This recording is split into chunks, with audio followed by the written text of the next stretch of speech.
жаңылбаган жак, мүдүрүлбөгөн туяк болбойт. Мына өкмөт деле, мэрия деле жаңылыштык кетирип, биз депутаттар деле жаңылыштык кетиришибиз мүмкүн. Президент айтып атат, отургула дагы жолу кеңешкиле, кеңешип кескен бармак оорубайт. Дагы бир ортодон бир чечимди алып келгиле деп атат. Биз аны жогорку кеңеш өзүнүн укугун колдонуп, биз сунуштарыбызды бердик.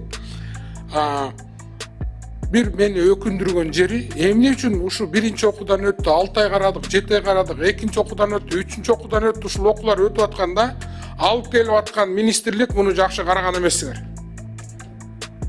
Могу жерде момундай протест болуп атат, депутаттар да айтып атты, башкалар да айтып атты. Жок, өткөрүшүбүз керек, бирдеме деселең, бармакты мындай кылып, тияк сурап атат деп туруп эле алып келе бергенсиңер. Анан биз аларды ой тезирээк окуй суранып атат. Анан кабинет министринин төрагасы суранып атат. Анан биз суранып атабыз деп атып ушуга келдик. Бара. Ушундай кодекс келгенде, мыйзамдар келгенде, ошо министрликтер согласиени баардыгын кол коюп берип атканда бир жакшылап карап койсоңуздар. Карабай туруп кол коюлуп берет. Анан бизге чала мыйзам келет. Анан бул жерден тууралаганда ошол жогорку кеңеш күнөөлүү болуп чыгат да. Бул туура эмес. Анткени ошо ар бир министрликте келгенде өзүңөр тармагыңар боюнча кайсыл гана маселе болсо карап туруп так жооп берсеңер жакшы болмок. Министрликтер убагында так бербейт. Андан кийин келип ушул жерден тааныш ар бир өзүнүн депутатын издеп жүрөт. Мына могусунучту киргизип койгула, биз калып тур деген сөзгө келет да.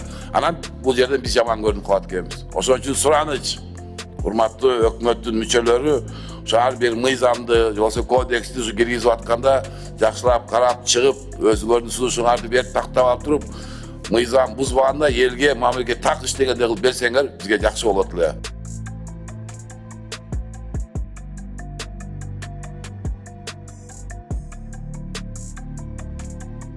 Жер кодексинин колдонууга киргизүү жөнүндө Кыргыз Республикасынын мыйзамына төмөнкүдөй каршы пикирлер бар.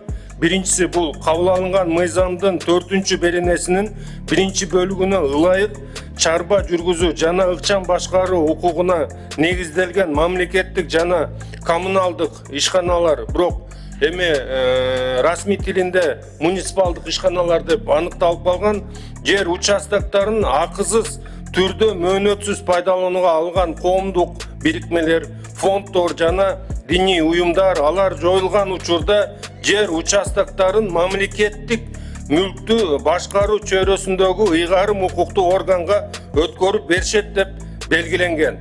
Эми биз белгилеп кеткибиз келет, Кыргыз Республикасынын Конституциясынын 15-чи беренесинин 1-чи, 2-чи бөлүктөрүнө ылайык мамлекеттик жана жеке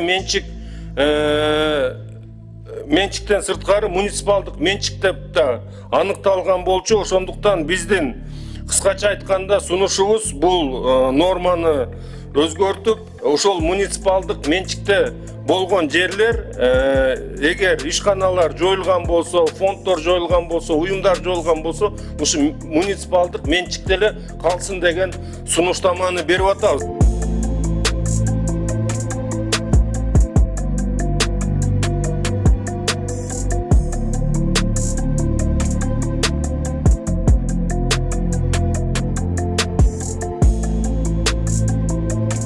Бул жерде комиссиянын чечим боюнча кимдер кирип атат?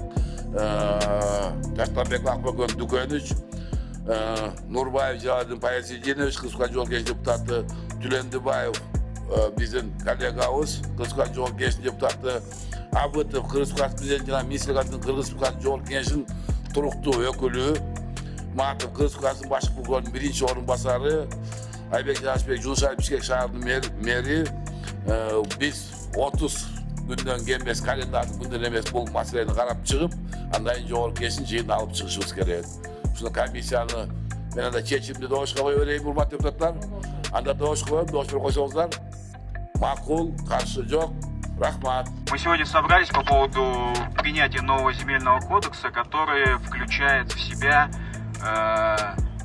наверное, сказать, насильственное изъятие частной собственности. Да? Земельный кодекс, он касается всего государства в любой точке. Да?